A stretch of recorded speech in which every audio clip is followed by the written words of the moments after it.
ইতিহাসের পাতায় কিছু ঘটনা এমন যা শুনে ঈমান আমল আরো দৃঢ় করেছি।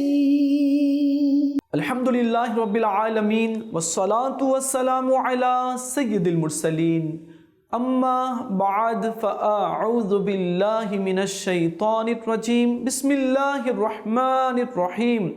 ছোট বন্ধুরা, চলো আমরা সবাই মিলে দুরূদ পাঠ করি। আসসালাতু ওয়াসসালামু আলাইকা ইয়া রাসূলুল্লাহ, আসসালাতু ওয়াসসালামু আলাইকা ইয়া হাবিবাল্লাহ,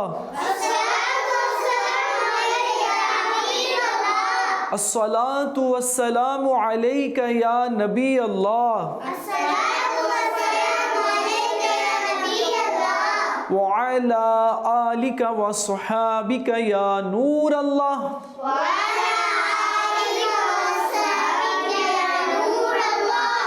প্রিয় ছোট বন্ধুরা, আপনারা কেমন আছেন? আশা করছি আপনারা ভালো আছেন। আর আপনারা দেখছেন অনুষ্ঠান ঘটনা থেকে শিক্ষা।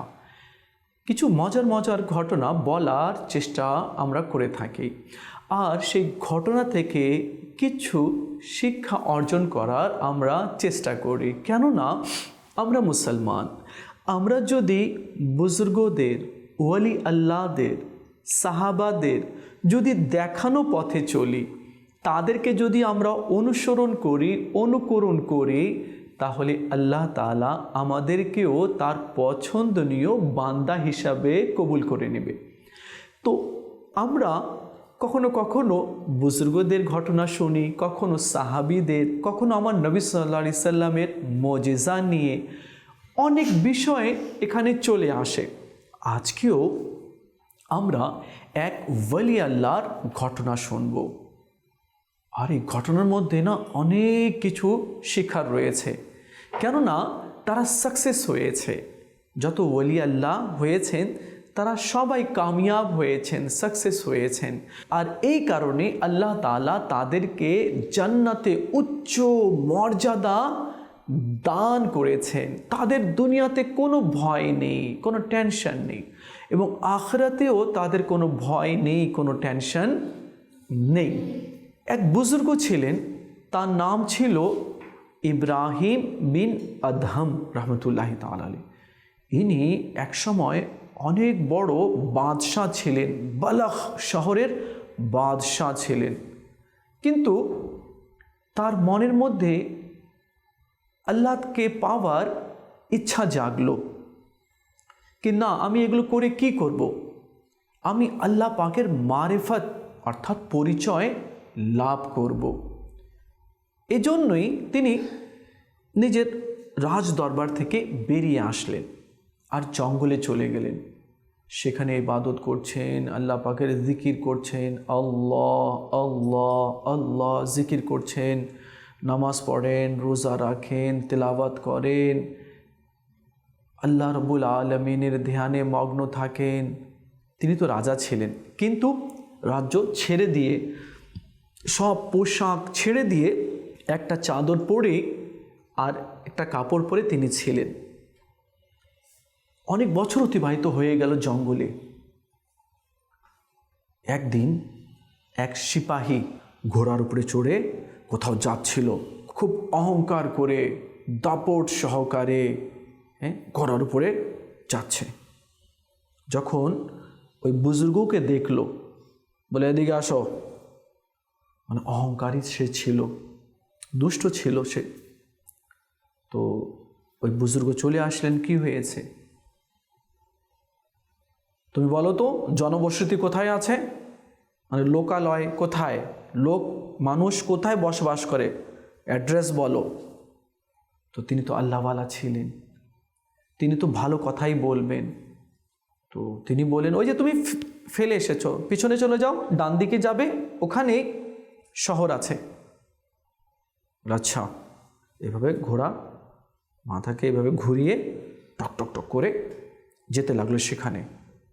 যখনই সেখানে পৌঁছলো তো দেখলো কোনো জনবসতি নেই, শহর নেই, গ্রাম নেই, শুধু কবরস্থান আর কবরস্থান, মানে কবর শুধু রয়েছে। এই সিপাহী বলল, আমার সাথে ঠাট্টা মশকরা, আমাকে চেনে না, আমার পোশাক দেখেনি, আমার তরবারি দেখেনি, আমার সাথে ওই দরবেশ ঠাট্টা মশকরা করলো। আমি বললাম জনবসতি কোথায়, আমি জানতে চেয়েছি গ্রাম কোথায়, মানুষ কোথায় বসবাস করে, আর সে কী করলো, আমাকে কবরস্থানের দিকে দেখিয়ে দিল। আমাকে বোকা পেয়েছে নাকি? ওই সিপাহী ওই দরবেশের কাছে গেল আর জোরে মাথাতে প্রহার করলো, আর হাত বেঁধে দিয়ে ঘোড়ার মধ্যে এভাবে হেঁচড়াতে হেঁচড়াতে নিয়ে যেতে লাগলো। যেতে যেতে যেতে যেতে কিছু দূর পৌঁছলো তো দেখলো অনেক মানুষ, অনেক লোক। তারা তার এই অবস্থা দেখে, তার এই ব্যবহার দেখে, তার এই জুলুম অত্যাচার আর এমন রাব ব্যবহার দেখে লোকেরা বলল, এই সিপাহী দাঁড়াও, তুমি এগুলো কি করছো? আমার উপরে কথা বলো না। কেন বলবো না? তুমি যাকে বেঁধে রেখেছো তুমি জানো সে কে?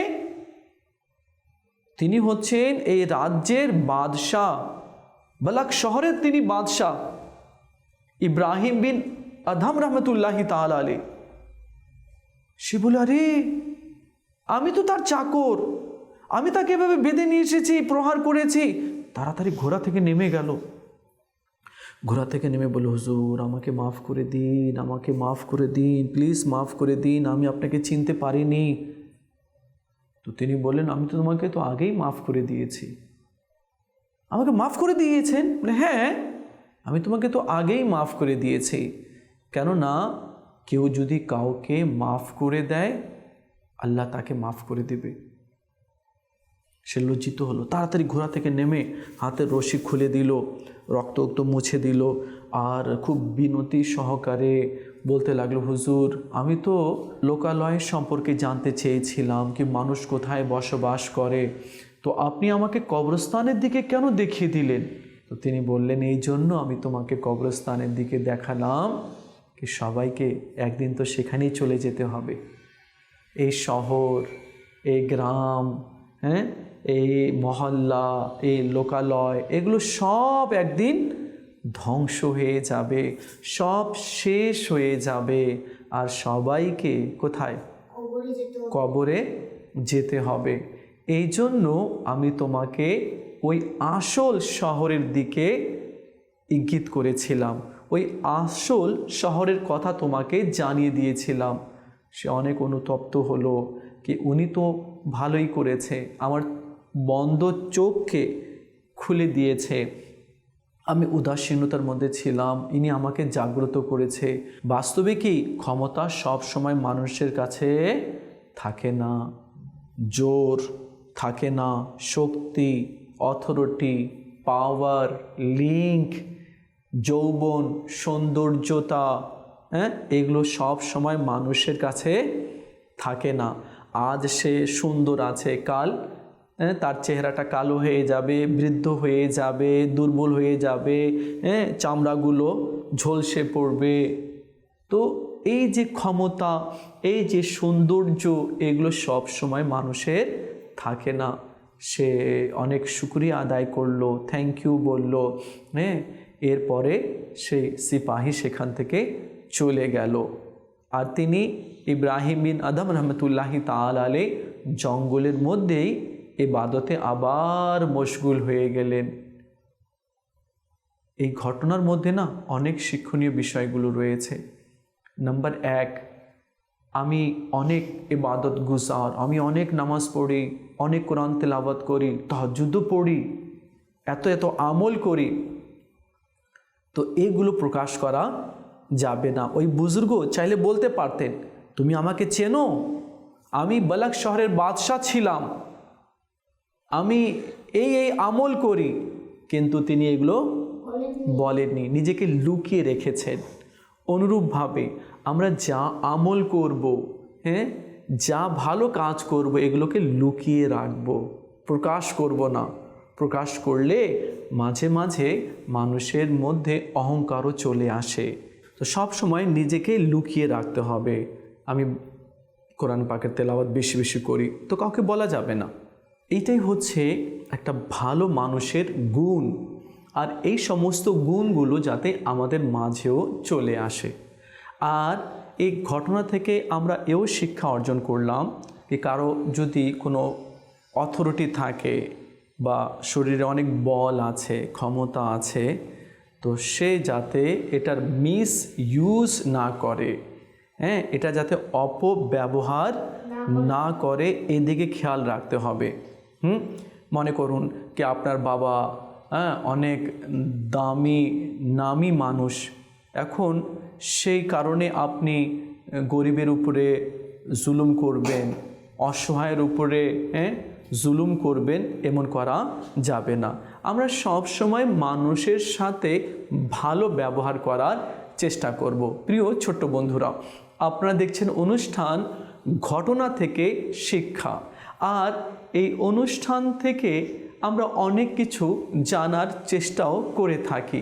ছোট্ট বন্ধুরা দেখুন, এই সমস্ত কথাগুলো আমরা বারবার শুনব, যাতে করে এগুলো আমরা নিজের লাইফে, নিজের আমলের মধ্যে আমরা যাতে এগুলোকে ফিট করতে পারি, যাতে করে এইগুলো আমল আমাদের মাঝে যাতে চলে আসে। আর আল্লাহ এবং রসুল যেরূপ চায় আমরা যেন তেমনি আল্লাহর বান্দা হয়ে যাই, এবং নবী সাল্লাল্লাহু আলাইহি সাল্লামের সেরূপ যাতে আমরা উম্মতি হয়ে যাই। আমার নবী সাল্লাল্লাহু তাআলা আলাইহি ওয়াসাল্লামকে একজন ইনসাল্ট করলো, আরও একজন ধুলাবালি এভাবে আমার নবী সাল্লাল্লাহু আলাইহি সাল্লামের দেহে নিক্ষেপ করলো। আমার নবী সাল্লাল্লাহু আলাইহি সাল্লাম বদলা নিলেন না, তাকে ক্ষমা করে দিলেন। তো আমরাও বদলা নেব না। অনেক সময় দেখা যায় বদলা নেওয়ার কারণে মানুষেরা একের অপরের বড় ক্ষতি করে দেয়, এতে সারা জীবনও ওই ক্ষতিটা পূরণ হয় না। তো আমরাও চেষ্টা করব যে স্কুলে, মাদ্রাসায়, খেলার মাঠে কোথাও কাউকে পাথর দিয়ে, ঢেল দিয়ে, লাঠি দিয়ে প্রহার, আমি ভাবছি তো মারলাম, তো আসতেই মেরেছি, কিন্তু না, সেটা যদি মাথায় লেগে যায়, সেটা যদি চোখে লেগে যায়, সেটা যদি মুখে লেগে যায়, তাহলে ফেটে যাবে, তো আজীবন চেহারাতে দাগ থাকবে। আর মাথাতে যদি লেগে যায়, রক্ত যদি জমে যায়, তাহলে কি হবে? ও তো কমাতে চলে যাবে, তাহলে পুলিশ ধরে নিয়ে যাবে, কেস হয়ে যাবে। তো কখনো খেলার মাঠেও পাথর দিয়ে হোক, ইট দিয়ে হোক, লাঠি দিয়ে হোক, কখনো কাউকে কোথাও মারা যাবে না। কেনই বা মারবো? কেনই বা আমরা এমন খেলা খেলবো? অনেক সময় জানো কি হয়, ছেলেরা ছুটাছুটি করে, তো ওই সময় কি হয়, এক বাচ্চা আরেক বাচ্চাকে ধাক্কা দেয়। তো যখন ধাক্কা দেয় না, যে ধাক্কা দিচ্ছে সে বুঝে না কি আমি কি করছি, কাকে ধাক্কা দিচ্ছি এবং কত জোরে দিলাম। কিন্তু অনেক সময় দেখা যায় অনেকে ড্রেনে পড়ে যায়, অনেক সময় পুকুরে পড়ে যায় এবং মারা যায়, অনেক সময় ছাদ থেকে ধাক্কা দিয়ে দেয়, পড়ে মারা যায়। কখনো আমরা এমন খেলা খেলবই না যে খেলার মধ্যে ক্ষতি আছে। ধাক্কা দেওয়া, বা মনে করো কি যেমন প্লে গ্রাউন্ড আছে, এখানে সবাই ঘুরছে দিয়ে, আর খুব রানিংয়ে ওই চাকাটা ঘুরিয়ে দিল, এখন ছোট বাচ্চা যদি পড়ে যায়, তো পড়ে গেলে বড় অ্যাক্সিডেন্ট হয়ে যাবে।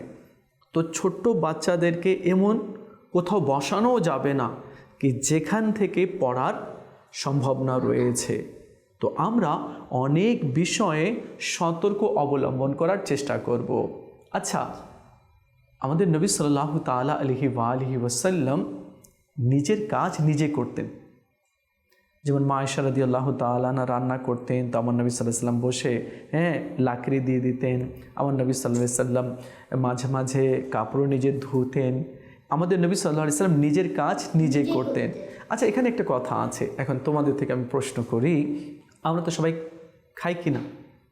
সকালে নাস্তা করি, দুপুরে খাবার খাই, আর রাত্রে খাবার খাই।